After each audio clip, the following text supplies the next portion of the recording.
Muy buenas tardes con todos nuevamente.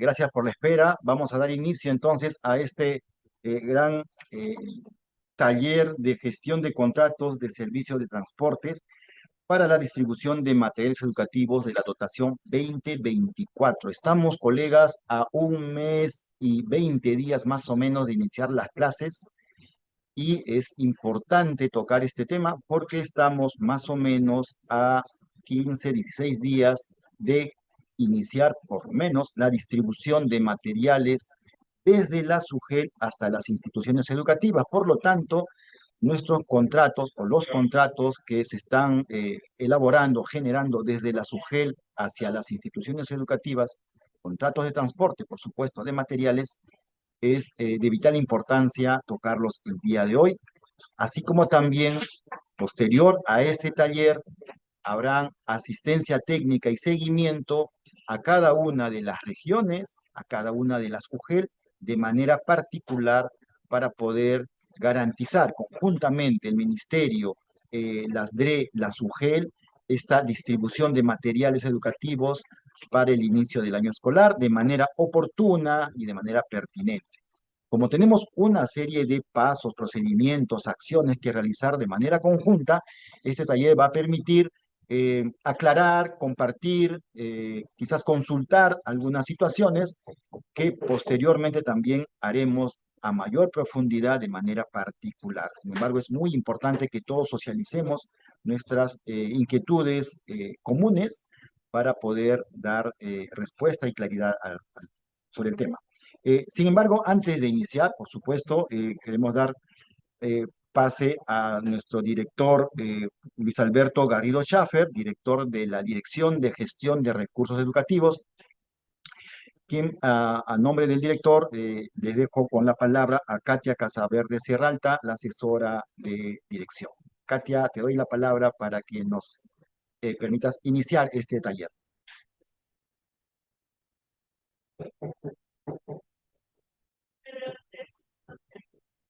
Te escuchamos. Katia, tu micrófono creo que no se está escuchando, por favor.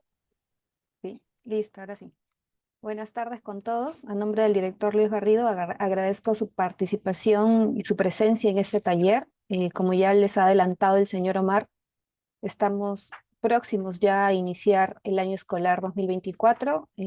Desde la DIGERE ya hemos iniciado el proceso de distribución de material educativo a regiones en septiembre del año pasado y ya estamos en la última etapa en lo que corresponde a la distribución del material educativo de las instituciones educativas y desde la DIGERE, con el equipo de trabajo de la DIGERE, queremos brindarle las herramientas o el apoyo necesario para que estos procedimientos de contratación lleguen a buen puerto y sean oportunos y el material educativo se encuentre disponible para los alumnos al inicio del año escolar.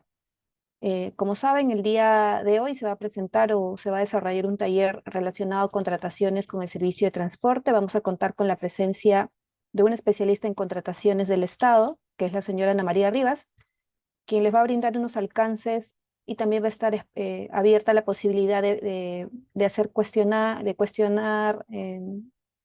realizar algunas preguntas que ustedes puedan tener algunas dudas al respecto. Esperamos de verdad que este taller sea de total apoyo y sea enriquecedor para la labor que ustedes vienen realizando, la valiosa labor que ya han empezado realizando en sus direcciones.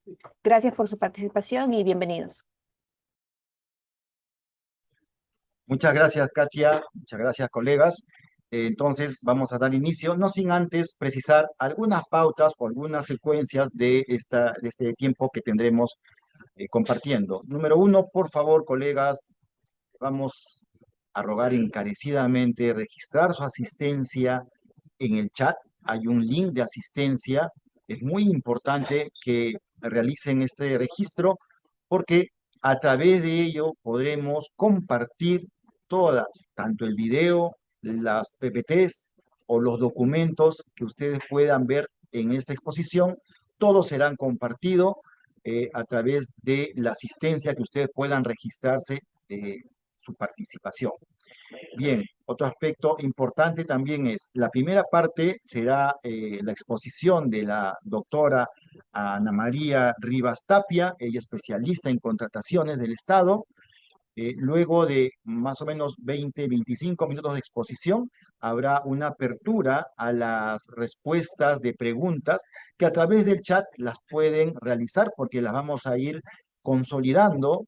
Por favor, no se olviden de colocar sus nombres, a qué UGEL pertenecen y realizan la descripción de sus consultas. Rogamos que sean la mayor cantidad de consultas, todas las que consideren no hay pregunta que no sea respondida y invitamos a que sea con total apertura. Luego de ello, daremos la segunda parte, también exposición. La primera será sobre actuaciones preparatorias y procedimientos de selección y la segunda parte respecto a la ejecución contractual. Esta segunda parte también tendrá más o menos 20 minutos de exposición de los PPTs que serán compartidos con ustedes al finalizar y luego también otra ronda de preguntas respecto al tema de ejecución contractual. En el primer tema, de acuerdo a ello, por favor, hagan sus consultas y en el segundo tema también de acuerdo a ello. Igual estamos consolidando y realizando de una forma muy, muy dinámica. Entonces, sin más palabras para iniciar con la doctora Rivas, le doy la palabra. Doctora Ana María Rivas, bienvenida.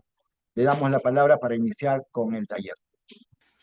Colegas, muy buenas tardes. Mi nombre es Ana María Rivas Tapia.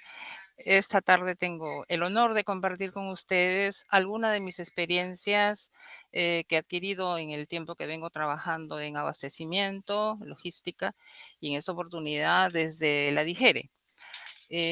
Bueno, más que una charla, esto va a ser una conversación porque tengo entendido que muchos de ustedes son servidores del área de abastecimiento, de logística, de la SUGEL.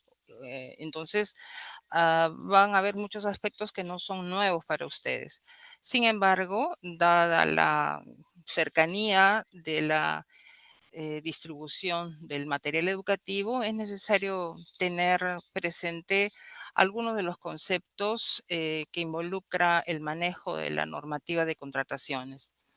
Em, bueno, en realidad el tiempo resulta corto para poder analizar toda la ley de contrataciones. En todo caso, veo que nosotros nos vamos a dirigir o va a estar centrada nuestra charla para brindar orientaciones sobre la normativa y las herramientas las que van a ser manejadas por el área usuaria y además por los especialistas de abastecimiento y todo ello orientado a la adecuada gestión del proceso de contratación del servicio de transporte. Ello para la distribución de materiales educativos de la dotación 2024. Como les acabo de mencionar, es necesario hacer un pequeño paseo, un pequeño recorrido por la realidad a la que nos vemos todos los que trabajamos en abastecimiento, en logística. Ustedes saben que buena parte de las actividades que realizan las entidades públicas se hacen a través del abastecimiento de bienes y servicios. La magnitud de los recursos que involucran y la finalidad que se persigue hace necesario que las contrataciones públicas se desarrollen con eficiencia y eficacia, y en este caso, que se hagan de manera oportuna, ¿no? Estamos en medio del el inicio de la distribución de nuestro material educativo y este material educativo tiene que llegar con oportunidad a quienes van a ser beneficiarios del mismo. Bueno, en cuanto a la contratación, propiamente esta comprende los procedimientos, actividades e instrumentos. Permítame compartir, por favor, el PPT. Mencionábamos que la contratación comprende procedimientos, actividades e instrumentos mediante los cuales se convoca, se selecciona y se formaliza la relación contractual.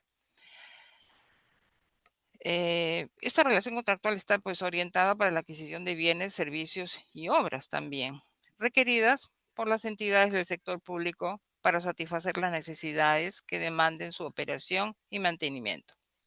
Pero, ¿qué quiere decir esto? Cuando hablamos de contratación pública, una de las partes, lógicamente, es el sector público, o sea, una entidad. Y la otra parte es un proveedor que generalmente es un privado. Los recursos con los que se va a pagar ese servicio, el bien u obra ejecutada, son recursos provenientes del Tesoro Público. En ese sentido, surge la responsabilidad de garantizar que ese recurso público sea utilizado de manera eficaz y eficiente. De esa manera, no solo garantizamos un proceso de contratación adecuado, sino que además garantizamos que esos recursos sean utilizados de manera conveniente, adecuada, de una manera diligente. Todos esos conceptos que estoy exponiendo pueden tener un elemento subjetivo y justamente de ahí la importancia de la normativa de la contratación pública, porque lo que se busca es de dotar de predictibilidad, de objetividad, la manera como se debe llevar a cabo una contratación, de forma tal que se dejen de lado subjetividades o apreciaciones de índole personal, lo cual obviamente no constituye un elemento válido, pues la compra es una sola e indistintamente de la persona que tiene a su cargo un periodo de tiempo el ejercer un rol determinado. Como decía, la contratación siempre tiene que llevarse a cabo de una manera objetiva, independiente de las personas que estén ostentando un cargo.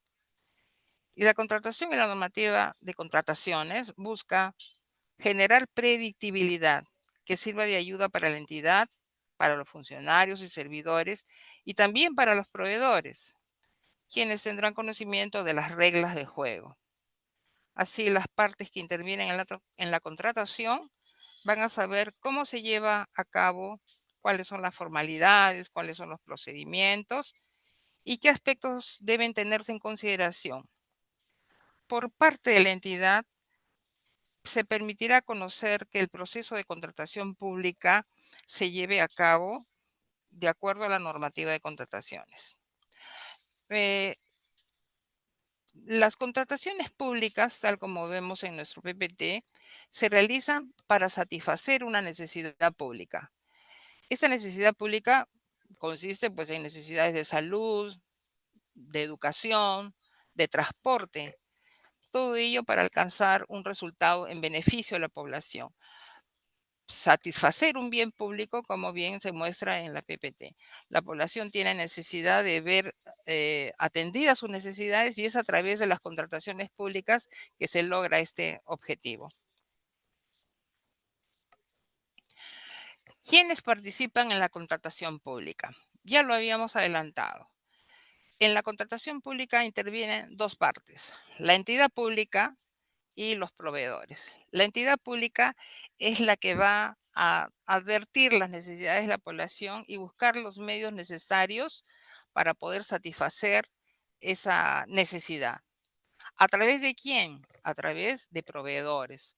Los proveedores son los que van a coadyuvar a que ese servicio, ese bien o esa obra se ejecute. ¿Quiénes intervienen en la gestión de la contratación? El titular de la entidad, el área usuaria, el comité de selección y el órgano encargado de las contrataciones. El titular de la entidad, pues, es el representante, el mandatario de la entidad. Él es el que representa a todos quienes laboramos en una entidad pública. Él es quien da la cara, él es el que firma todos los documentos, los contratos que van a permitir llevar la contratación pública. El área usuaria. El área usuaria es aquella área que tiene la necesidad y la expresa a través del requerimiento. El área usuaria es quien va a expresar en ese documento, que es el requerimiento, la necesidad, la calidad, la cantidad, el plazo en el que desea que esa necesidad sea satisfecha. Interviene también el comité de selección, que luego de un proceso se lleva a cabo entre el requerimiento y la propia convocatoria, hay una serie de actos que los vamos a explicar adelante. Y el comité de selección es el colegiado quien va a conducir en buena cuenta el procedimiento de selección. Tenemos también al órgano encargado de las contrataciones, conocido como el OEC, que es, como ustedes bien lo saben, muchos de nuestros colegas de abastecimiento y logística son los que se encargan de llevar a cabo, de gestionar, de hacer la gestión administrativa del contrato. Ellos son los que organizan, hacen la indagación de mercado, realizan toda la fase preparatoria para que pueda llevarse a cabo el procedimiento de selección y con ello culminar en un contrato que prevea las obligaciones tanto para la entidad como para el proveedor o contratista. ¿Cómo se realiza un proceso de contratación? El proceso es desarrollado a través de 3 fases o etapas. Como vemos, tenemos las actuaciones preparatorias, el procedimiento de selección propiamente y la ejecución contractual. Todo ello en el marco de un planeamiento estratégico. La fase de actos preparatorios, en esta fase se define la necesidad, el alcance, la cuantía y las reglas exigibles a los potenciales proveedores. Luego viene la fase de selección, que es propiamente, como decía, el procedimiento de selección, donde se reciben las ofertas, se evalúan y se identifica al ganador. Y luego en ejecución contractual se recibe lo ofrecido, se satisface la necesidad y se cumple con el pago. Cada una de estas fases responde a un objetivo y tiene como correlato una serie de acciones que están orientadas a garantizar que el proceso de contratación al momento de desarrollarse encuentre el debido sustento y esté con la fortaleza necesaria para garantizar al término del mismo que la manera en la que se ha llevado a cabo sea tal y como lo establece la normativa. En la fase preparatoria vamos a encontrar todo aquello referido a la preparación que hace una entidad. No se puede pretender comprar o escoger sin tener el conocimiento necesario para saber cómo escoger un buen proveedor si no se sabe de manera cierta cuál es esa necesidad. ¿Qué quiere decir esto? Que debo saber exactamente qué es lo que necesito. El área usuario debe tener claramente definido qué es lo que se necesita. En el caso que nos está llevando el fondo de esta discusión es saber cómo se va a realizar nuestro servicio de transporte. Nosotros requerimos llevar el material desde la UGEL, desde la respectiva SUGEL, a cada una de las instituciones educativas. Y lo que tenemos que hacer es asegurarnos que ese material llegue en buen estado, que llegue a tiempo, que cumpla las características que fueron requeridas en el primer momento, en el momento adecuado.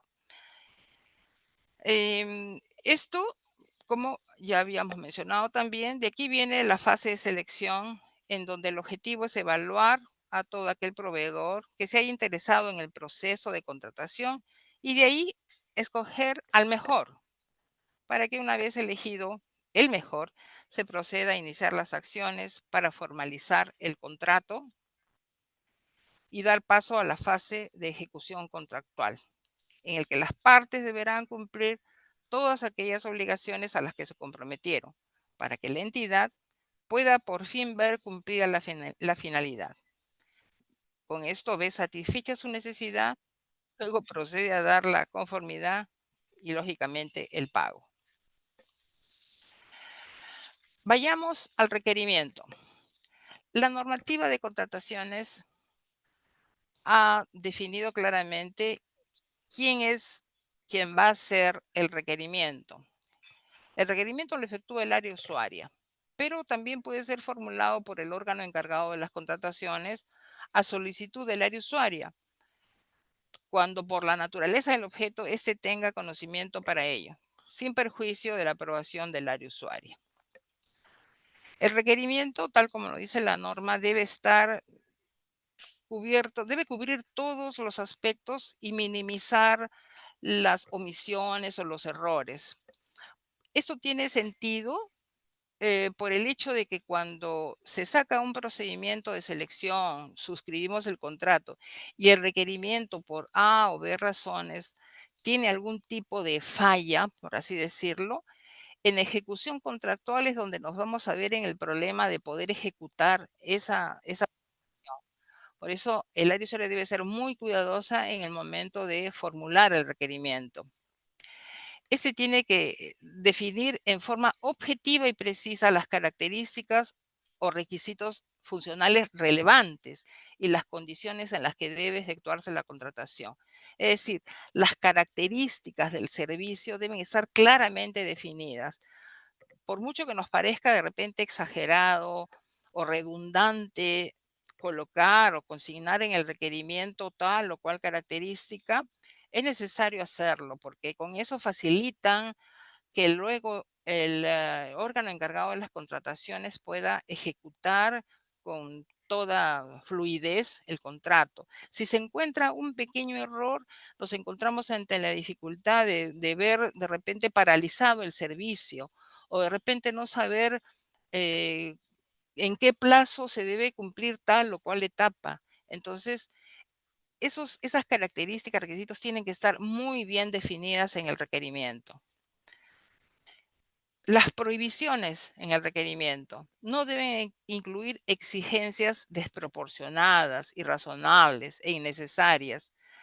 Desproporcionadas y razonables, por ejemplo, no podemos exigir en cuanto a esto, ¿no? Si bien es cierto que los contratos, los plazos en los contratos eh, se cuentan en días calendario, pero digamos que si se tratara de hacer o entregar determinado material un día feriado, un día no laborable, no podríamos nosotros exigir o penalizar que ese día exactamente se haga la entrega del material.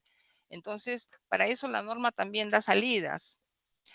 En cuanto a la fabricación, procedencia, marcas o tipos que orienten la contratación, eso está totalmente prohibido. No podemos hacer, digamos, queremos comprar, digamos, determinado tipo de papel. No podemos exigir que el papel sea marca Atlas. Eso está prohibido, ¿no? No podemos. Lo que sí se puede hacer es estandarizar el requerimiento. La estandarización es un procedimiento que es usado más para la adquisición de equipos informáticos. Por ejemplo, cuando tenemos todo una sala informática que funciona con determinada marca y sabemos que aparece la necesidad de comprar algún implemento, algún equipo que solamente es compatible con esa marca. Entonces, en ese caso, previo informe técnico del área de informática e informe legal, se puede sustentar la estandarización y solo en ese caso podríamos adquirir, por ejemplo, si nuestros equipos son marca, digo, HP, por decir una marca, solamente podríamos hacer la adquisición del equipo necesario completar la rueda o el proceso informático, un producto también de la misma marca, solamente en esos casos. Y como digo, previo informe técnico legal. Prohibición de fraccionamiento. Esto es una práctica que a veces sin querer incurrimos. Es una práctica que está prohibida. Debemos de evitar que se produzca esto. Ahora, ¿cuándo se produce la mala práctica de algunos logísticos? Por supuesto, ninguno de nosotros, es evitar el tipo de procedimiento de selección. Digamos que si correspondió después de la indagación de mercado y lógicamente por la cuantía, convocar una licitación pública, pero estamos con el apremio de que necesitamos ese bien. Sabemos que una licitación pública tiene una extensión en el tiempo que bordea alrededor de los 3 meses. Esto sin contar una probable apelación o un probable pedido de nulidad, en fin. Entonces, ante esa necesidad de querer ver cubierta la necesidad, muchas veces lo que se hace es dividir esa licitación en 2 o 3 procesos pequeños, en adjudicaciones simplificadas. Eso está prohibido. No se puede dividir la contratación en 2 o más procedimientos inferiores tampoco a las 8 ITs, ¿no? Eso está prohibido. Sin embargo, no se incurre en prohibición de fraccionamiento cuando los bienes o servicios son idénticos a los contratados durante el mismo ejercicio fiscal o también debido a la falta de recursos o necesidad imprevisible, ¿no? Si no tengo el recurso suficiente para sacar una licitación pública en el mes de abril, bueno, pero sí lo tengo como para sacar una adjudicación simplificada, eso lo puedo hacer, ¿no? No, en ese caso no se incurre en prohibición de fraccionamiento. Tampoco hay fraccionamiento en la contratación a través del acuerdo marco. Los términos de referencia. Aquí tenemos un esquema de lo que es los términos de referencia y en la parte inferior izquierda hay un enlace que les sugiero puedan abrirlo, ¿no? Esto nos lleva a un instructivo que ha publicado el OCE, donde nos dan las pautas para la elaboración del requerimiento. Es una guía práctica, ¿no? Es más que un lineamiento, es una guía práctica. Ahora, lo que sí recomiendo en la práctica es seguir el modelo que sugiere esta guía. Eso minimizaría que podamos olvidarnos de consignar tal o cual dato y eso garantizaría que nuestros términos de referencia sean, por así decirlo exageradamente, casi perfectos, ¿no? Se trata de que los términos de referencia, como les conversaba al inicio de esta charla, minimicen los probables problemas que se puedan presentar en la ejecución contractual. Si ya estamos en la ejecución contractual y con el contrato firmado, ya no nos queda otra cosa que tratar de modificar el contrato. Está prohibido también, digamos, vedada la modificación de los términos de referencia, pero cuando queremos continuar con el contrato porque hay una necesidad de hacerlo, lo único que nos quedaría ante un error o una omisión es tratar de modificar y, digamos, encaminar esos términos de referencia o la omisión o el error para poder continuar con el contrato. Eso no debe suceder. No debe suceder porque además que atrasa la ejecución del contrato. Bueno, en la diapositiva que se está mostrando están los topes para cada procedimiento de selección para la contratación de bienes, servicios y obras. Este cuadro es ampliamente conocido por mis colegas logísticos y, como ustedes saben, todos los años en la ley de presupuesto público se incorporan los nuevos topes todos los años y eso está de la mano con la UIT que se maneja para el año fiscal. Entremos a las actuaciones preparatorias. Habíamos indicado ya que el área usuaria es la que formula el requerimiento.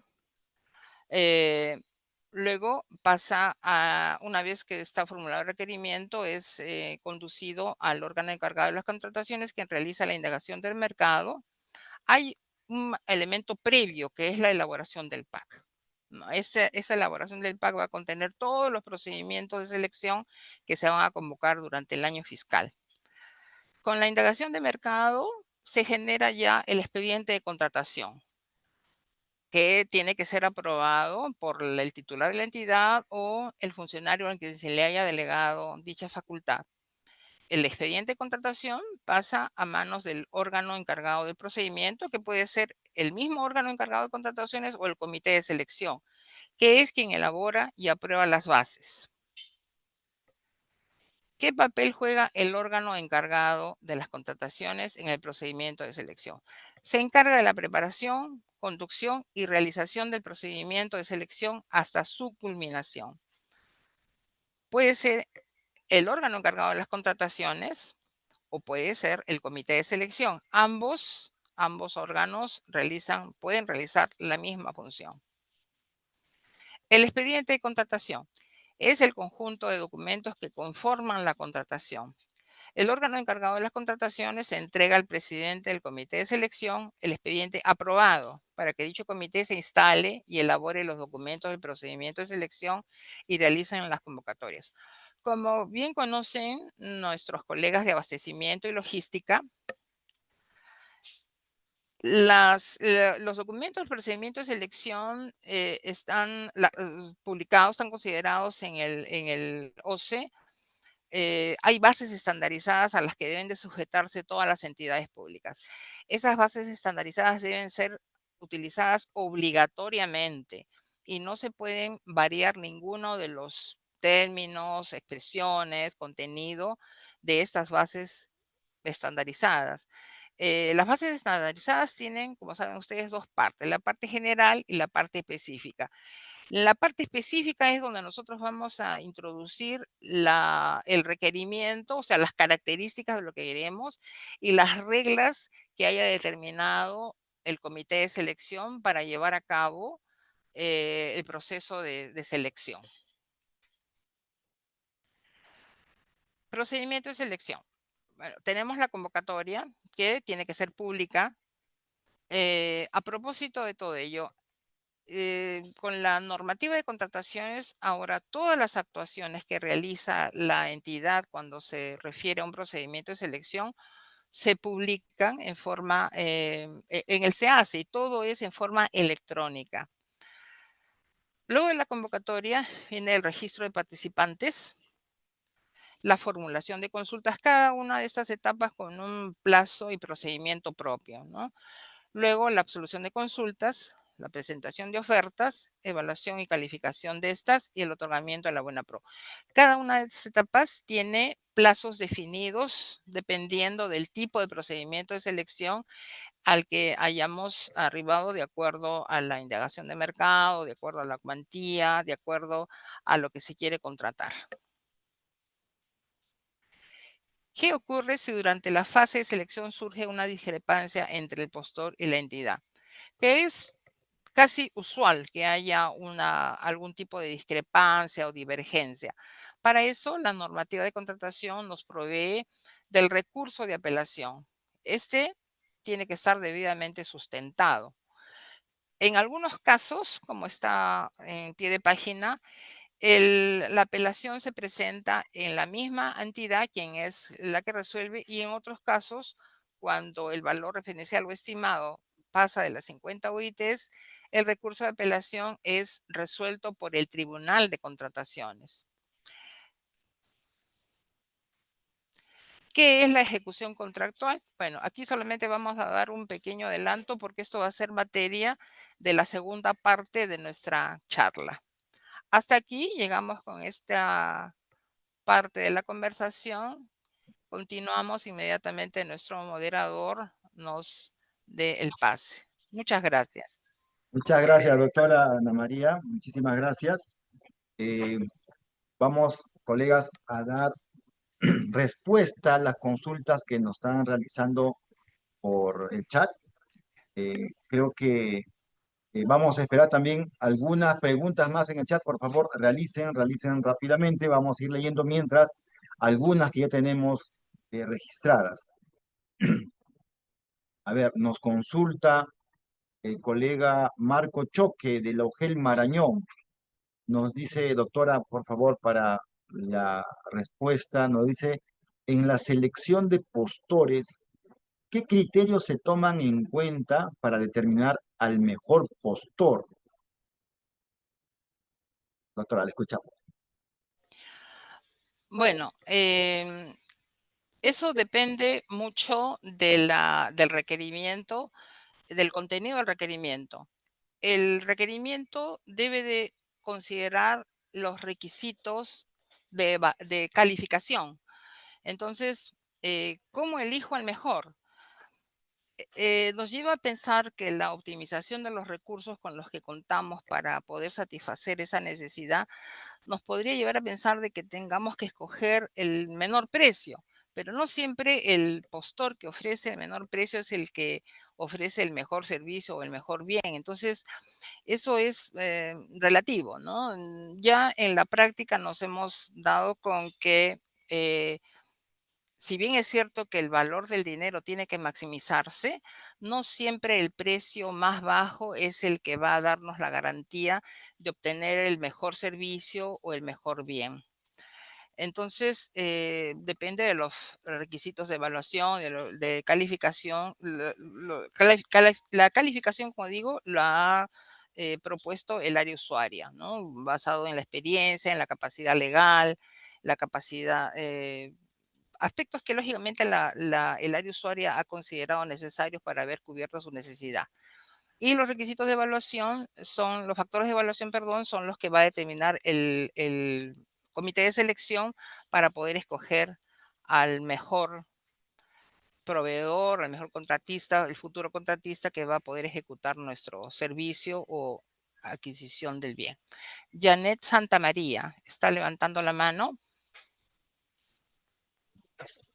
Sí, vamos a primero responder las que están en el chat y luego, por favor, les rogamos que sus consultas las hagan a través del chat y luego daremos quizás pase a algunos micros abiertos. Lo que pasa es que lo tratamos de hacer un poco dinámico para que podamos eh, responder a las preguntas de manera un poquito más rápidas. Eh, Otra consulta tenemos de Manuel BN, no sé quién será Manuel BN de qué UGEL, pero es un colega que nos dice, en caso una unidad operativa y una unidad ejecutora, se tienen dos usuarios, dice, ¿es factible que el área usuaria responsable sea solo la UGEL ejecutora?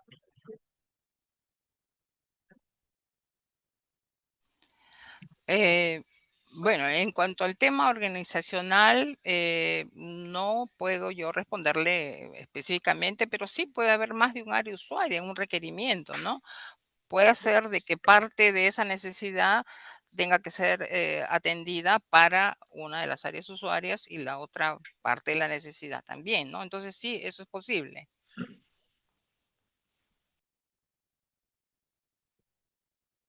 Bien, tenemos otra consulta de la UGEL Gran Chimú, La Libertad. Tu colega nos dice, la UGEL tiene un presupuesto de 45.000 soles, superando las 8 UITs en 3.863 soles.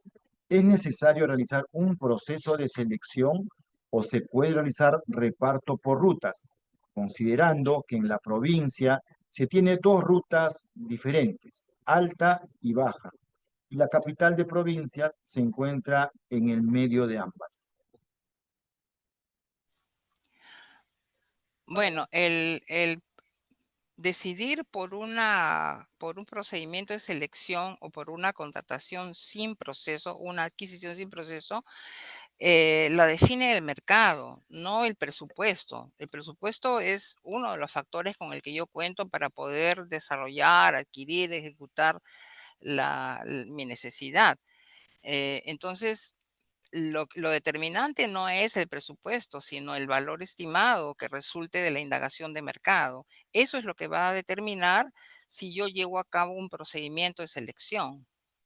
Si de la indagación de mercado obtengo que, de acuerdo a las rutas, a la característica, a la complejidad, es un procedimiento de selección, no me queda otra cosa que convocar un procedimiento de selección. Y si digamos que el servicio no es complejo, si tengo una sola ruta o la complejidad de la prestación la merita, la haré pues a través de una contratación sin proceso. Muchas gracias, doctora. Vamos, ya que no hay algunas, mientras esperamos las consultas por el chat, vamos a dar, por favor, si nos ayudan en el sistema, aperturar para que Manuel Angulo, que tiene la mano levantada, nos pueda compartir su consulta. Por favor, si le damos pase a Manuel Angulo a través del micrófono. No sé si ya bajó, creo, la manito, o a ver.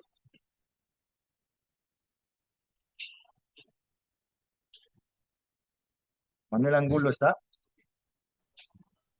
¿Aló, me escuchan? Sí, se escucha. Manuel, un poquito más fuerte, por favor. ¿Qué tal? Buenas tardes con todos. Sí, justamente mi pregunta era muy parecida a la respuesta que nos ha dado la licenciada en base al presupuesto que nosotros contamos para saber si se va o no se va a lo que es un proceso. En este caso, igualito es la misma figura que sucede acá en la ciudad de Ica. Son cuatro rutas que normalmente se han ejecutado, de las cuales son lejanas y cercanas, Ajá. pero ya en base a la misma respuesta que ha dado de la pregunta de parte de la UGEL del Chimo, ya un poco que también ha resuelto mi duda. Claro, si me permite, bueno, reiterar, es la complejidad del servicio lo que va a determinar el valor estimado de esa contratación. Si la ruta es compleja, si tiene poca accesibilidad, si se trata de que es una carretera que no hay, que digamos no asfaltada, todo ello va contribuyendo a que el costo del servicio se incremente.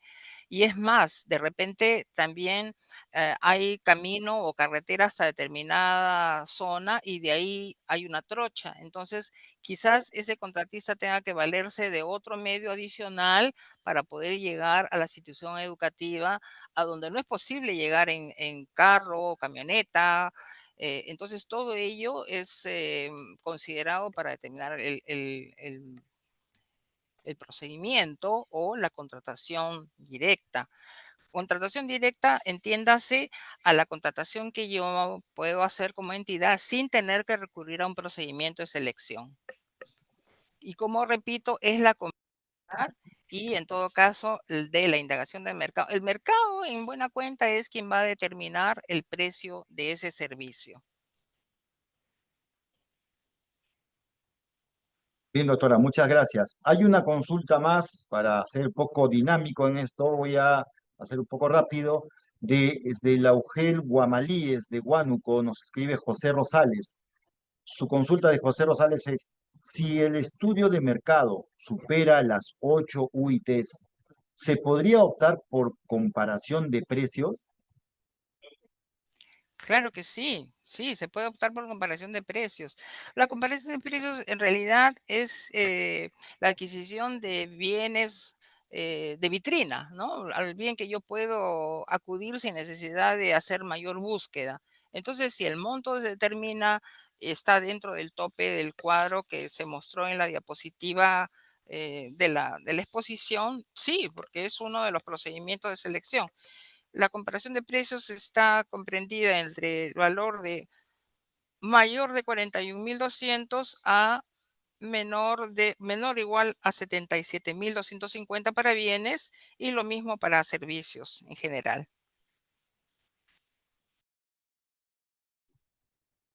Bien, seguimos con las consultas, colegas. Entonces, no sé si la doctora quiere hacer algunas precisiones. Eh, ¿Cuál? Vamos a seguir con algunas consultas. Sí, le doy la palabra, doctora.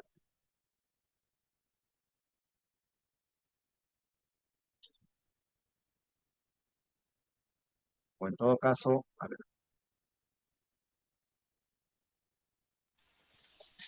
Buenas tardes, ¿me escuchan? Perdón, una pequeña dificultad técnica me impidió seguir en la charla. La última pregunta que se respondió era referida a la comparación de precios.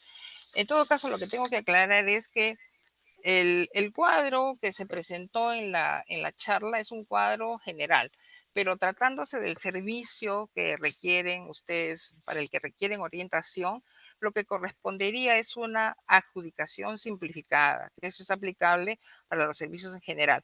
Allí tenemos que el tope para una adjudicación simplificada es de mayor de 41.200 a el tope, el límite es el menor a 480.000, todo ello para el caso de servicios. Solamente para hacer esa aclaración. Gracias.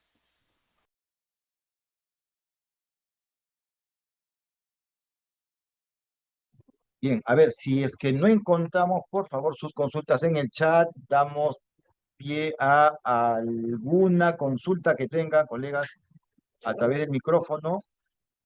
Y si no habría, vamos a esperar unos cuantos segundos, si no habría una mano levantada, continuamos con la segunda parte que es ejecución contractual. Si hay alguna consulta, voy a esperar una manito que levanten para que pueda darle la palabra. De lo contrario, mm, creo que continuamos con ejecución contractual. Y bueno, acá, a ver, estoy leyendo. Buenas tardes, le escribe de la Ugel Huancayo. ¿Podría repetir la contratación por comparación de precios, por favor? Sí, la aclaración que hice es de que la comparación de precios está considerada en el cuadro de topes, pero para el caso específico del servicio de transportes, si su presupuesto, si el valor estimado era mayor de 41.200, para este caso específico, reitero, tendrían que acudir a la adjudicación simplificada. Ujú. Gracias, doctora. Entonces, eh, dice, en comparación de precios, no es factible por el tiempo que demora la distribución, que son más de 5 días. Bueno, en todo caso, colegas, continuamos con la siguiente exposición, es la ejecución contractual como tema. Y en la última parte de consultas, por favor, si vayan escribiendo sus consultas por el chat para responder todas las preguntas. Eh, en cualquier caso, también no se olviden registrar su asistencia para tener también la entrega de todos los materiales, tanto el video, los PPT, alguna guía que ya nos pidieron, colocamos el link de la guía, etcétera. Bien, colegas, entonces, doctora, le doy la palabra para que continúe con el siguiente punto. Y finalmente terminamos con las consultas generales. Por supuesto, toda consulta es bienvenida respecto a los dos temas que estamos viendo en estos momentos. Le doy la palabra, doctora. Gracias. Bien, permítame compartir pantalla un momentito, por favor. ¿Me confirman, por favor, si está viéndose la pantalla?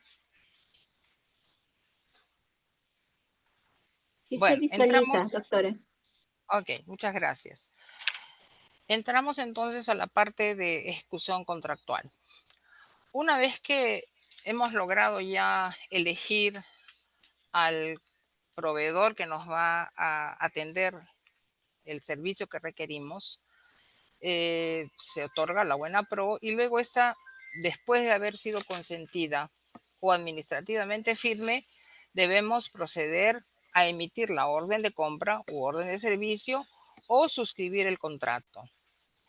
Aquí como, digamos, un concepto adicional, el contrato es el acuerdo entre dos o más partes para regular, crear, modificar o extinguir una relación jurídico-patrimonial.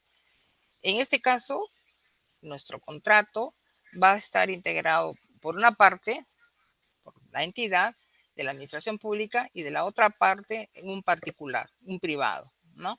Sin perjuicio de que también otra, no, una entidad no necesariamente privada puede intervenir en el contrato.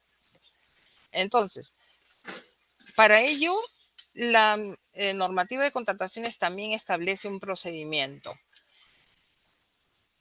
y lo vamos a ver a continuación.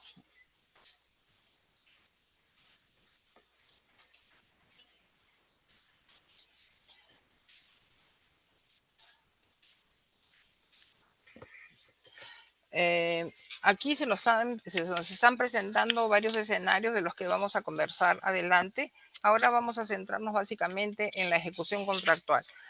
Luego de que hemos obtenido ya un resultado positivo, lo que corresponde es la firma del contrato, para lo cual la normativa establece un procedimiento.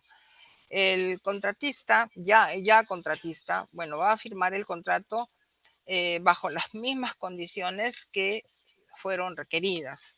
En ejecución contractual, las partes cumplen con las prestaciones a las que se han comprometido. Permítame, por favor, pasar la pantalla.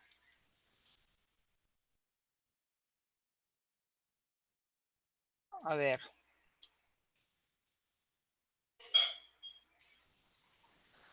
Bueno, hemos retrocedido para ubicarnos aquí en ejecución contractual. En la contratación pública, las partes cumplen las prestaciones a las que se han comprometido.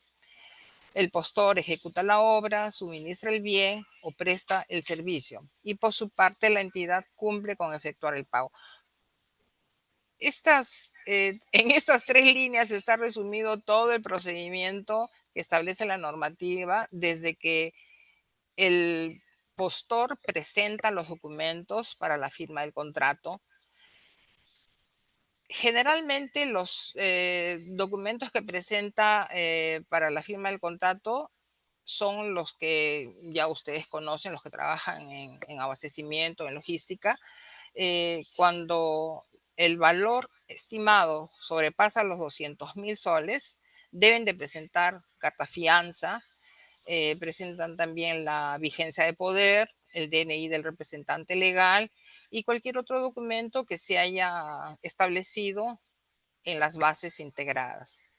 Luego de la presentación de todos estos documentos y previa verificación del encargado de verificarlos, se procede a la suscripción del contrato, al perfeccionamiento del contrato también lo llamamos así en términos, los términos jurídicos. Es perfeccionar un contrato es suscribirlo y afirmarlo y con ello queda el acuerdo, ya los acuerdos definitivos plasmados en un documento. Hay casos en que el contrato se perfecciona solamente con la orden de servicio o la orden de compra. Eso en algunos casos, no en todos. A partir de las adjudicaciones simplificadas sí hay necesidad de suscribir el contrato. Y yo soy de la opinión que sí debe, aunque la ley no nos obliga para los casos en que no hay la obligación de hacerlo, yo soy de la opinión y por la experiencia es mejor suscribir un contrato, ¿no? Muchas veces en la orden de servicio o en la orden de compra no se pueden plasmar en forma completa todas las exigencias, pueda que por ahí se puede escapar algún dato, entonces es mejor utilizar la proforma de contrato que se incluye en las bases integradas. Yo puedo ir adecuando esa proforma a la contratación que deseo hacer. Entonces, como digo, yo recomiendo que es mejor suscribir un contrato. Una vez que el contrato ha sido firmado, el plazo empieza a correr generalmente a partir del día siguiente. Sin embargo, pueden haber casos en que la cláusula referida al plazo de ejecución puede establecer un inicio diferente. En el caso del servicio de transporte, estando ya a puertas de que necesitamos empezar a ejecutar ese servicio, lo mejor va a ser que el servicio se empiece a ejecutar a partir del día siguiente de suscrito el contrato. Hay casos en que se presentan contratos y se establecen inicios diferentes, como por ejemplo, si se trata de dar el servicio de mantenimiento, digamos, de un local, ¿no? Un servicio donde se va a reparar la infraestructura. Pues ese contratista no podrá empezar a ejecutar el servicio mientras no tome posesión entrecomillado, del local o del área en la que va a ejecutar el mantenimiento. Entonces, en esos casos, como en otros, se puede establecer que el servicio se inicie a partir de la firma del acta, podría ser la firma del acta en donde el contratista recibe el área para poder empezar a a ejecutar el servicio. Eso muchas veces se hace porque no se tiene la disponibilidad inmediata del local o del área o de la sede en la que se va a ejecutar el servicio de mantenimiento. Y eso también trasladado a otro tipo de servicio, ¿no? Donde hay condiciones previas que deben de cumplirse antes de empezar el plazo de ejecución. Aquí habría que hacer una aclaración entre el plazo de ejecución y el plazo de vigencia de un contrato. El plazo de ejecución está determinado en algunos casos, desde el día siguiente de suscrito el contrato hasta que se culmina el servicio o se tiene ya el bien en almacén. En cambio, el plazo de vigencia no es igual. El plazo de vigencia se extiende un poco más. El plazo de vigencia empieza también con la suscripción del contrato y este sí va a terminar con el pago. Por eso que aquí en la diapositiva dice, en la parte final, el postor ejecuta la obra, suministra el bien o presta el servicio y por su parte la entidad cumple con efectuar el pago. En todo este trayecto hay acciones, actividades que se deben de cumplir.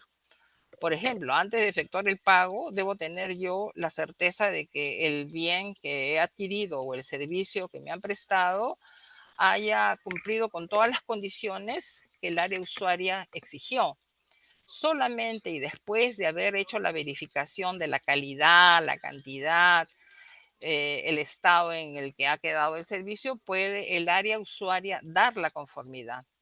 La conformidad es la expresión del área usuaria o del área técnica. De repente hay muchos contratos en los que participa un área técnica para dar el ok, el go, de que ese servicio ha sido bien ejecutado. Entonces, solamente después de la verificación y del informe que va a emitir el funcionario responsable, se puede dar la conformidad. Solo después de la conformidad puedo yo efectuar el pago. En otras palabras, la conformidad va a dar derecho al pago para el contratista, en este caso. ¿A través de qué documentos se formaliza una contratación? Bueno, ya lo hemos mencionado, puede ser a través de una orden de compra, una orden de servicio o el contrato. Y reitero, soy de la opinión, por la experiencia en abastecimiento, que es mejor suscribir un contrato.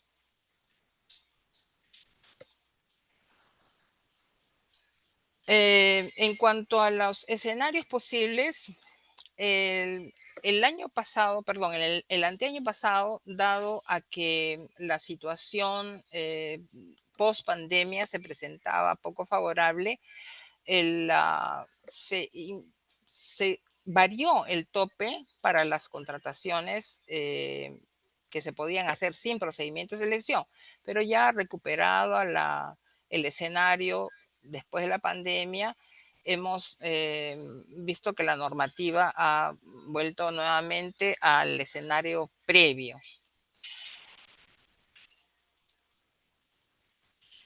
Tenemos acá como recurso estrategia la elaboración de 2 términos de referencia y con antecedentes.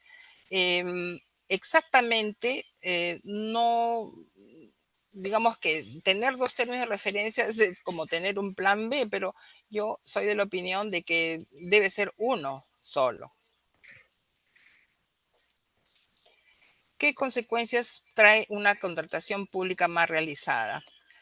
La contratación pública involucra el manejo de recursos públicos que, como sabemos, provienen del tesoro público. Entonces, el valor del dinero utilizado en una contratación pública tiene que ser bien utilizado. No podemos exponernos a que, por un lado, escogiendo un mal proveedor, eligiendo un mal contratista, esta contratación pública sea luego observada como mal realizada, ¿no?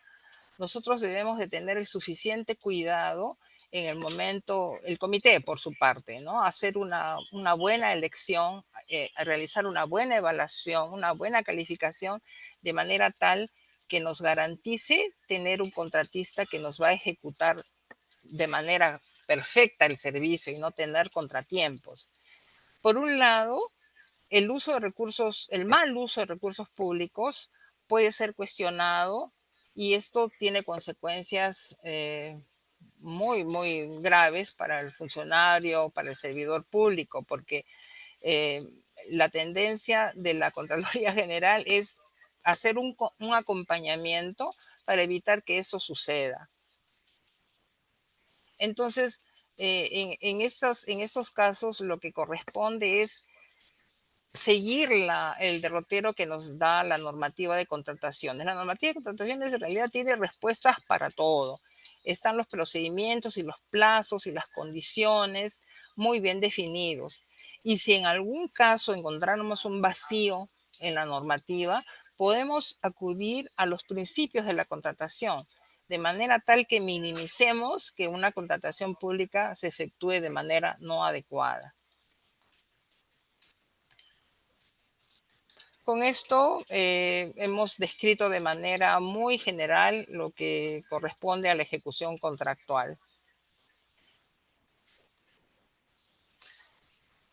Yo creo que podríamos dar paso a las preguntas, si no hay mayor trámite.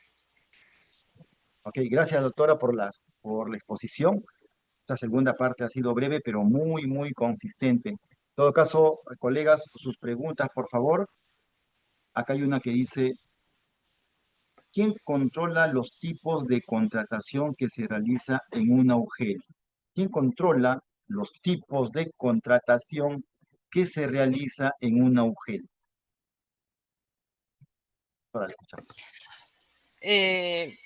Mire, el procedimiento de selección, los procedimientos de selección son conducidos por el comité de selección, son vigilados por control interno y sobre todo aquí tenemos el control que ejerce el OCE sobre nuestras contrataciones.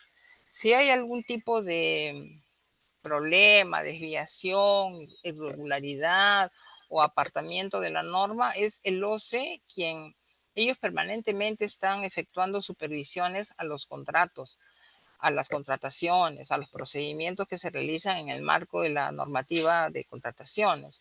Entonces, yo opino que hay parte de un control que es un control interno, que es el que debemos llevar quienes trabajamos en abastecimiento. Sabemos que hay una norma de contrataciones, sabemos que es de observancia obligatoria, entonces el control lo hacemos nosotros mismos, ¿no? En muchas de las entidades ahora los OSI también hacen una labor de acompañamiento, es el que se llama ahora el control concurrente. O sea, van caminando de la mano junto con el comité de selección, van caminando junto con el órgano encargado de las contrataciones y cuando se advierte algún tipo de acción que no se ajusta a la normativa, ellos dan la alerta y en forma oportuna se puede corregir o solucionar de repente el problema, ¿no? Entonces, pero como digo, existe el control interno que cada uno de nosotros ejecuta al desarrollar su trabajo, ¿no? Yo creo que si se observa la ley de contrataciones tal cual está diseñada, es una norma muy objetiva. Entonces, se reduce el riesgo, se minimiza el riesgo de cometer algún tipo de desviación, ¿no? No observar alguna de las pautas que la misma norma nos da.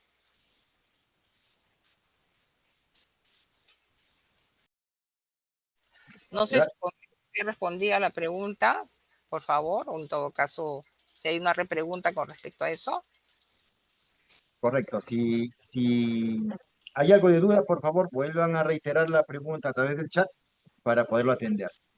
En todo caso, hay otra consulta más que nos mencionan.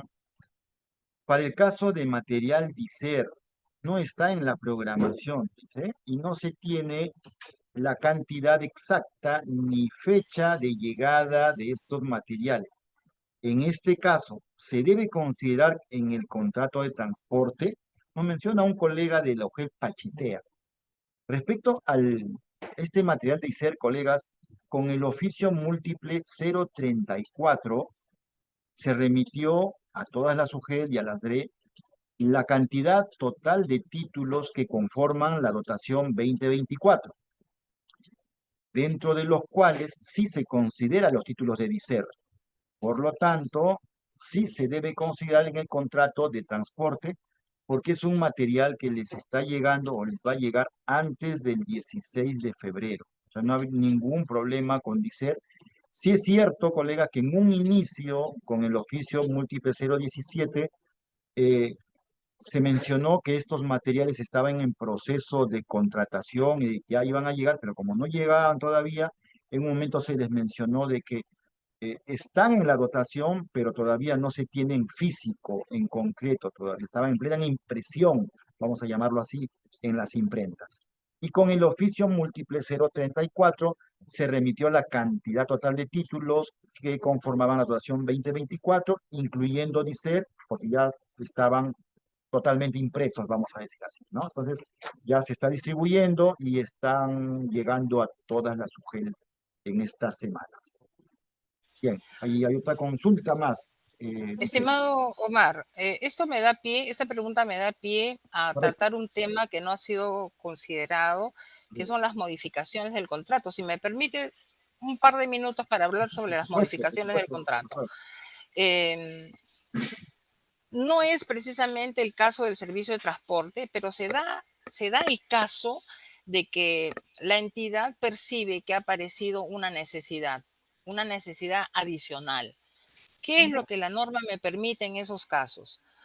Y es lo que sucede aquí con las direcciones. Las direcciones, en base a la información que reciben de la unidad estadística, requieren un servicio de un número X de servicio de impresión. Pero luego de la actualización que hace la unidad estadística, se concluye en que la necesidad, en algunos casos y para la atención de algunos para títulos específicamente, y la atención a determinados beneficiarios ha sido insuficiente.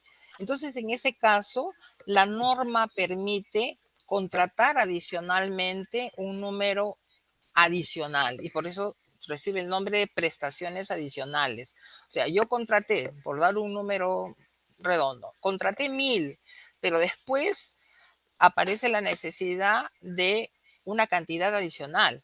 Entonces, con el mismo contratista, bajo las mismas condiciones contratadas originalmente, puedo yo contratar prestaciones adicionales. Solo que la norma no me da apertura total. Solamente puedo contratar hasta el 25% del contrato original. Quiere decir de que si contraté originalmente 1000, puedo contratar adicionalmente 25, el 25% de 1000. Esto en las mismas condiciones del contrato original. Ahora, en el otro aspecto o en el otro sentido, si el área usuaria contrató 1000, pero después de la información que se recibe, la actualización estadística, resulta de que estamos necesitando menos. Habíamos contratado 1000, pero vemos de que es excesivo lo que contratamos. La normativa también nos da la posibilidad de reducir prestaciones. Tanto los adicionales como las reducciones tienen un procedimiento específico. Tienen que ser requeridos por el área usuaria, tiene que ser sustentado, tiene que estar claramente definido si con la reducción o con las prestaciones adicionales se cumple la finalidad del contrato. Las prestaciones adicionales y las reducciones son algunos de los supuestos de modificación de contrato. Hay otros supuestos de modificación, como son las ampliaciones de plazo o de repente alguna modificación relacionada con una necesidad que apareció de pronto, ¿no? Que no estuvo considerado en los términos de referencia o en las especificaciones técnicas. Es posible también este tipo de modificaciones, pero tiene que tener un sustento legal, técnico y legal. Legal muchas veces está a cargo del área de asesoría jurídica, la oficina de asesoría jurídica, y la parte técnica, bueno, la proporciona el área usuaria, ¿no? Entonces, eh, trayendo a colación, como decía, si surgiera alguna necesidad adicional, puede modificarse el contrato a través de las prestaciones adicionales o de la reducción en caso de que la necesidad haya decrecido.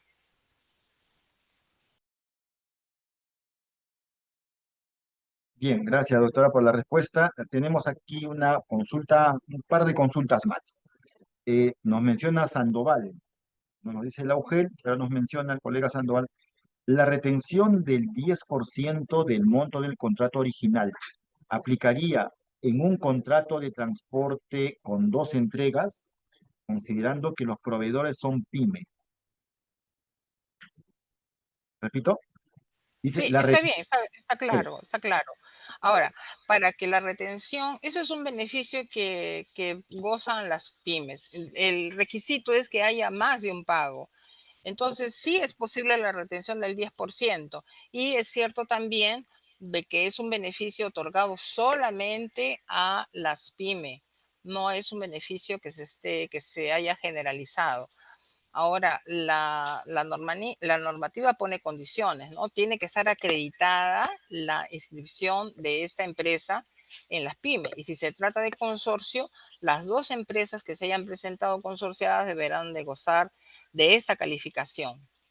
porque de otra forma no se podría otorgar ese beneficio Y como digo, tiene que haber por lo menos más de un pago, porque la norma nos exige que debemos retener ese 10% en la primera mitad de los pagos. Si tenemos 2 pagos, entonces lógicamente retendremos el 10% en el primer pago. Todo ello está, digamos, sustentado en la, digamos, eventualidad de que la carta fianza o que la garantía de fiel cumplimiento del contrato, al resultar un costo adicional y excesivo para las pequeñas empresas, no pueda ser cubierto. Entonces, la normativa se ha puesto en esa posibilidad, ¿no? De que se pueda retener el 10% como garantía de fiel cumplimiento del contrato. No así cuando se trate de garantizar un adelanto directo, ojo, el adelanto directo sí tiene que ser garantizado con una carta fianza. De darse el caso y que haya estado previsto el adelanto directo en las bases, entonces en ese caso no se puede otorgar como garantía del adelanto directo una retención. Tiene que ser necesariamente una carta fianza en ese caso.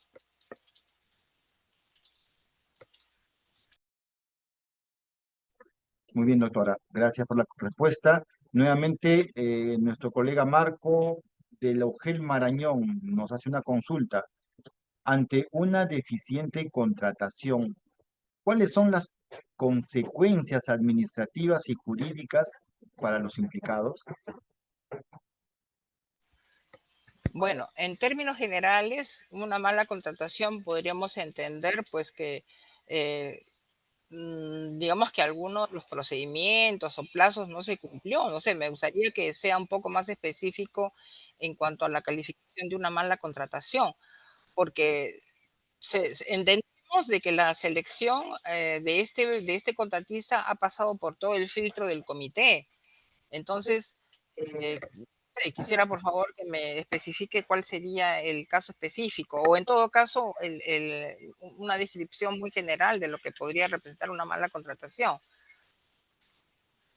Ahora, una mala contratación podría derivarse más bien de que el contratista es incumplido, ¿no? Yo, o sea, yo lo contraté para que me ejecutara el servicio en 30 días y resulta que pasó el día 30 y el servicio no está concluido. Entonces, ahí podría yo hablar de una mala contratación, pero por incumplimiento del contratista, ¿no? En ese caso, la norma también me da salidas, me da la posibilidad de yo requerir que se cumpla la prestación a cabo del contratista, lo requiero, y si el contratista no cumple, pues resuelvo el contrato. Correcto. En todo caso, si el colega lo puede precisar en el chat o tal vez levantando la mano, le damos la palabra. Mientras tanto, hay otra consulta aquí que nos hace Helfer Carranza. Dice, mediante oficio número 112-2023, UFD remite el listado de material fungible. ¿Cómo se podrá considerar en el TDR de distribución si aún no son adquiridos? ¿O se podrá realizar otro contrato de transporte solo para fungible? Bien, colega, sobre el punto, acá con la unidad de programación y presupuesto del Minedu, que justamente tocamos este tema, nos menciona que el presupuesto asignado es solo para distribución de material educativo, no es para fungible, ¿no? Entonces, ahí la precisión que ellos también nos lo dieron, se lo alcanzo. En todo caso, es una consulta que podría hacerlo también a la unidad de presupuesto, ¿no? Hay otra consulta de Roberto Villarreal, quien nos dice, Roberto, ¿quiénes conforman el comité de contratación? Si existe el comité de contratación, ¿por qué el contrato no lo firma este comité? Doctora.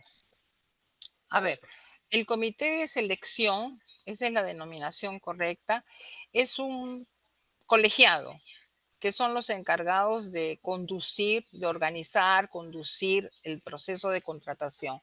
Esa es la misión específica del comité.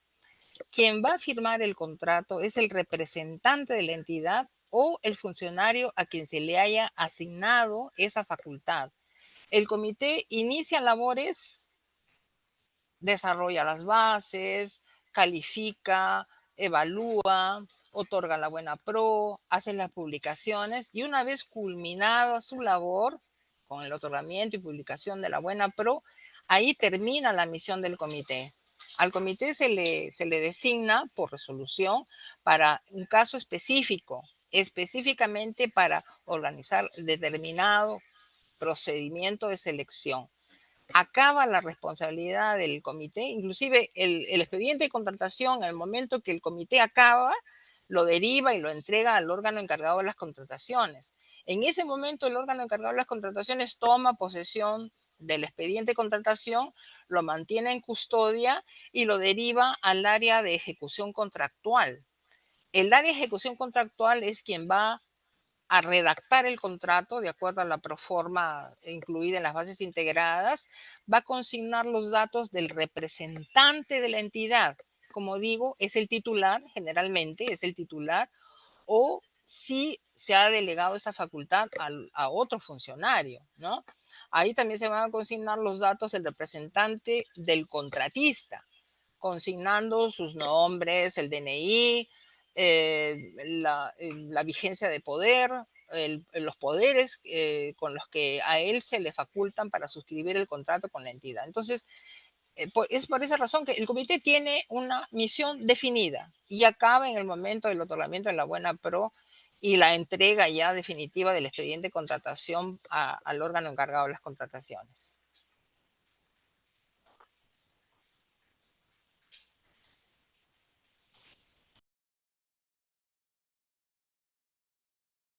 El señor Manuel Angulo está levantando la mano, estimado Omar. Manuel Angulo, te damos la palabra. Estimado Manuel, ya con él terminamos. Con Manuel, a ver, tu consulta, por favor, te escuchamos nuevamente. Aló, ¿me escuchan? Te escuchamos muy bien. Listo. Una consulta. Y quiero que la tomen como algo hipotético, no digo de que vaya a suceder. Supongamos de que en vista del estudio de mercado nos dan de que, por ejemplo, en mi caso tengo 4 rutas, de las cuales los proveedores, la mayoría de proveedores solamente pueden abarcar 3 rutas de las 4. En tal caso, ¿qué opción podría hacer yo?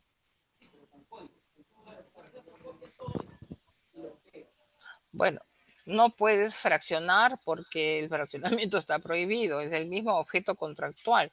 Entonces yo sugiero profundizar la indagación de mercado.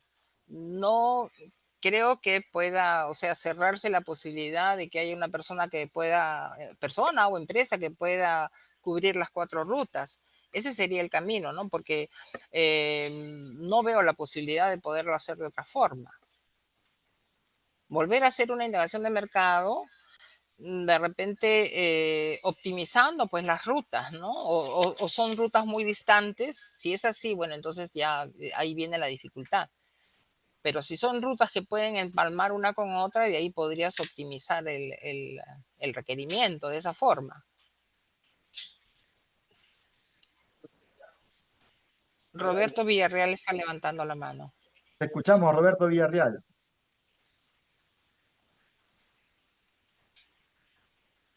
Roberto, te escuchamos. Tu consulta, por favor. Ya, aló, hola, hola, hola. Te Sí, se me escuchamos, escucha, ¿cierto? Roberto. Gracias. Bien, mi pregunta es respecto a digamos, a la consulta que hice anteriormente, el comité de selección. Usted decía que el comité de selección se encarga de elaborar las bases, de seleccionar al postor, al ganador, todo ello. Sin embargo, el director, o en todo caso el titular de la entidad, es el que firma el contrato. Entonces, en este caso, mi pregunta es, ¿qué responsabilidad, digamos, asume o quién asume la responsabilidad de que, digamos, se ha hecho una mala ejecución de las bases, una mala ejecución de la selección, todo ello? ¿El director o el comité de selección? Gracias.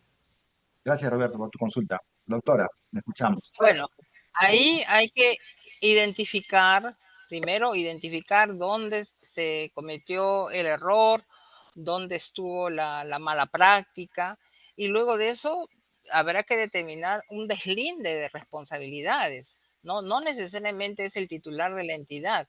Yo digo, tendría que, o sea, ser más específico para, o en todo caso, así, de plano, le digo yo, el titular de la entidad no puede cargar con el peso de un contrato mal hecho. El área usuaria, mire, todo esto nace con el requerimiento. Ya hemos visto, si el requerimiento está mal hecho, mal enfocado, se omitió algo, lógicamente va a salir un contrato mal.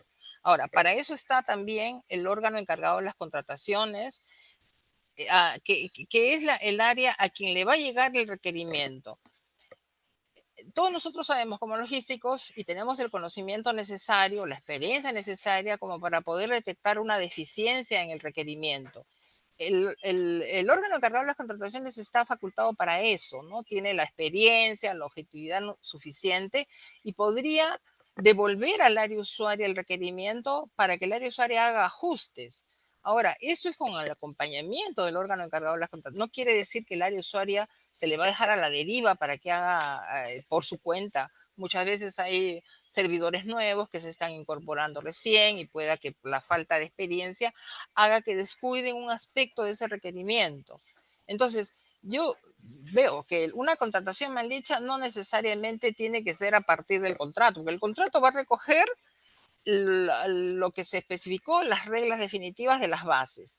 ¿Qué cosa es lo que recoge las bases? El requerimiento. Es toda una cadena. Entonces, lo que tenemos que cuidar es que ese requerimiento, y la norma lo exige, la norma exige que el área usuaria tiene que minimizar los errores, tiene que, como dije, también tiene que salir un requerimiento casi perfecto y si necesitan el apoyo del órgano encargado de las contrataciones o de algún área técnica, tienen que acudir a ellos. El área usuaria puede pedir el apoyo del área técnica. Digamos que no para el servicio de transporte, otro tipo de servicio u otro tipo de adquisición, como por ejemplo equipos informáticos.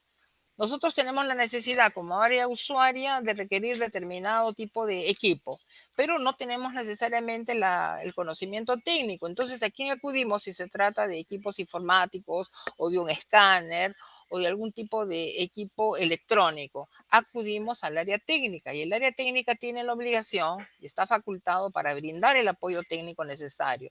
Entonces, en resumen, si el requerimiento está bien hecho, se reducen las posibilidades de que sea una mala contratación. Ahora, cosa distinta es si nos enfocamos a otro tipo digamos, de irregularidad, ¿no? Entonces, digamos que sobrevaluar o subvaluar el precio de la contratación, eso ya es otra cosa.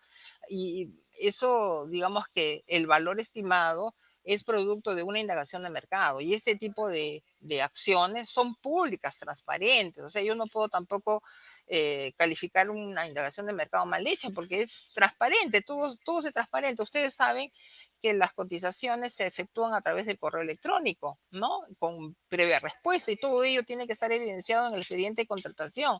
Entonces se minimiza la posibilidad de que haya un mal manejo de los procedimientos, un mal manejo de los recursos ya en ejecución contractual.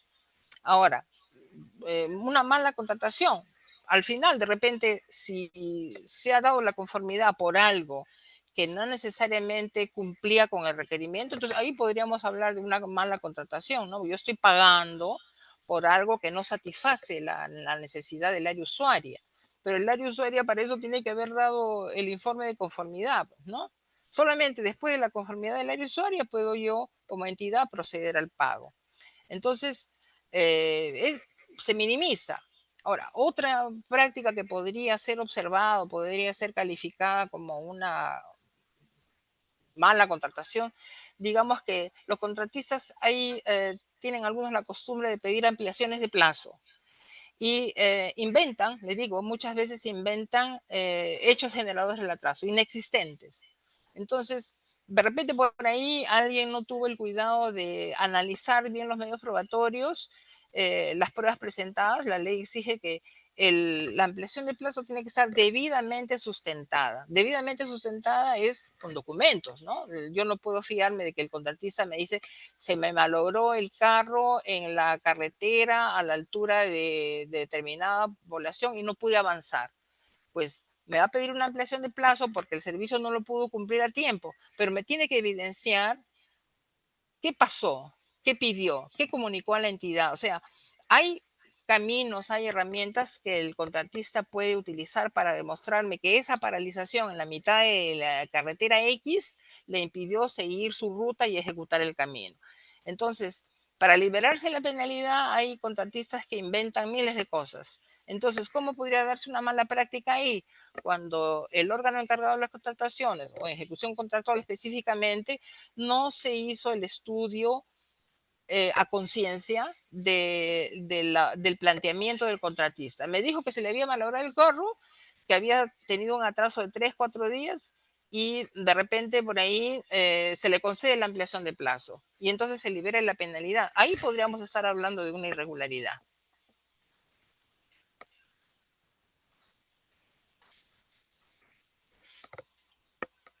Bien, gracias, doctora.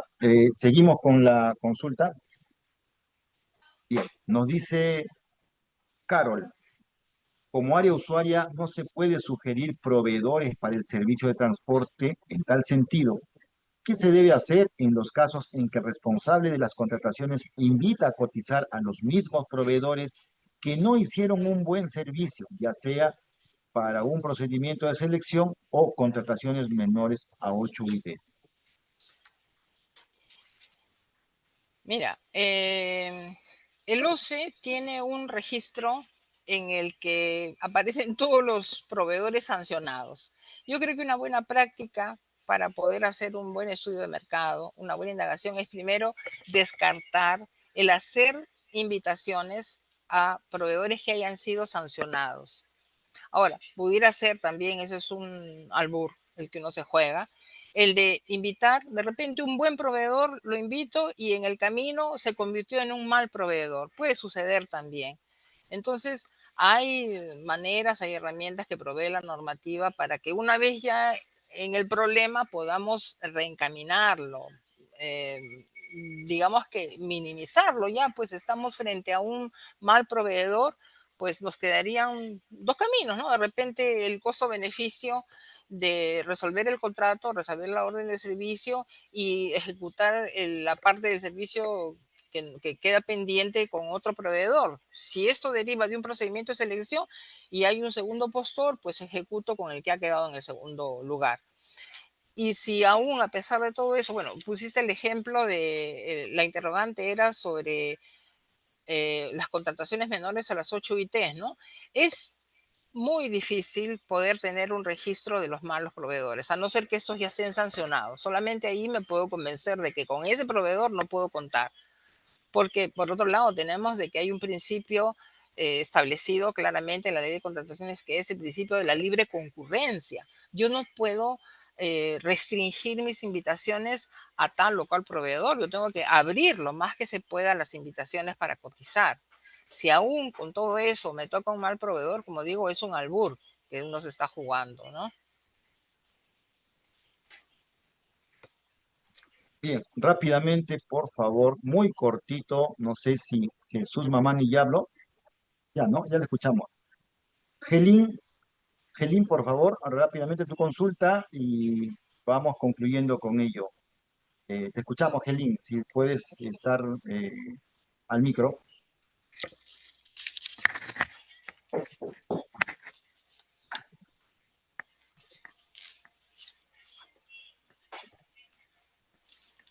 Bien, mientras Gelín activa su micro, hay una consulta acá bastante importante. No, antes de ello, primero con Virgilio. Virgilio, tu consulta, si bien es un poquito larga respecto a la creación de la unidad ejecutora, te vamos a llamar para darte el detalle y quizás algún comentario más puntual, más de acuerdo a la consulta que nos estás haciendo.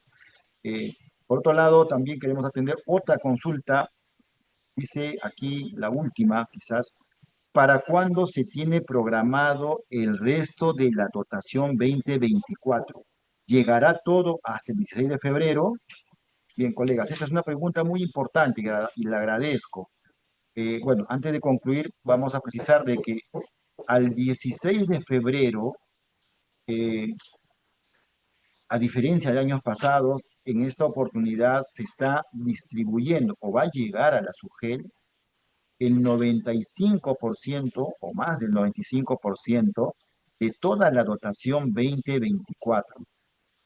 Es decir, una gran cantidad de la dotación 2024 todo llegaría hasta el 16 de febrero, una gran cantidad, 95%, un poquito más. El resto, en esta semana, en estos 2 días subsiguientes, vamos a emitir un oficio múltiple a todas las DRE y a todas las UGEL, detallando todo el material que les va a llegar hasta el 16 de febrero y la pequeña cantidad que quedaría para cuando estaría proyectando la llegada a la UGEL. Entonces, este detalle lo vamos a tener muy breve, por eso que no quiero ahondar o precisar, porque cada UGEL, cada jurisdicción tiene sus propias características o ítems distintos, ¿no? De acuerdo a la lengua, de acuerdo a la zona, a las características de las instituciones educativas, etcétera. Sin embargo, sí, vamos a dar mucha precisión al respecto. Más bien estén atentos, por favor, porque vamos a ingresar por mesa de partes de su SUGEL este oficio múltiple. Bien, entonces muchísimas gracias a todos, colegas. Ha sido bastante fructífero. Agradecemos. A ver, voy a prender mi camarita para despedirme. Primeramente, dar las gracias a la doctora Ana María Rivas por esta claridad, por este bagaje que tiene de experiencias que nos permite pues compartir con ustedes este taller del día de hoy. Tenemos un producto que vamos a socializarlo posteriormente, tenemos también toda la cantidad de consultas que nos hicieron. Esto gatilla más bien una serie de atenciones que realizaremos a través del equipo de asistencia técnica que se encuentra en las regiones con ustedes para programar otras reuniones ya más regionales o también por UGEL para garantizar que los contratos, colegas, los contratos de todas las UGEL estén ya vistas en el mes de febrero y quizás en muchos casos el material no va a llegar el 16 de febrero, va a llegar el 8, el 6, el 5 de febrero, todo el material que corresponde al inicio del año escolar, que ya podría distribuirse antes del 16, ¿no? Y bueno, en este oficio múltiple, reitero, daremos las precisiones y también con el equipo de asistencia técnica que estará atento a toda consulta. Tienen los teléfonos, tienen la comunicación del equipo, también de la doctora Ana María, también del equipo de asistencia técnica que le estaremos llamando a cada uno de ustedes para que nos remitan también algunas dudas o consultas que se tengan. Muchísimas gracias nuevamente. No se olviden, colegas, por favor, para que puedan descargar todo el material que hemos visto el día de hoy, registren la encuesta de satisfacción. Ahí está en el chat. Hay un link que se menciona sobre la encuesta de satisfacción. Y otro punto importante, después de la encuesta, por favor, reiteramos el registro de su asistencia. Si todavía no te has registrado, regístrate en estos momentos y responde a la encuesta de satisfacción para concluir con el registro de cada uno de ustedes. Muchísimas gracias nuevamente. Hasta luego. Hasta otra oportunidad. Ministerio de Educación. Gobierno del Perú.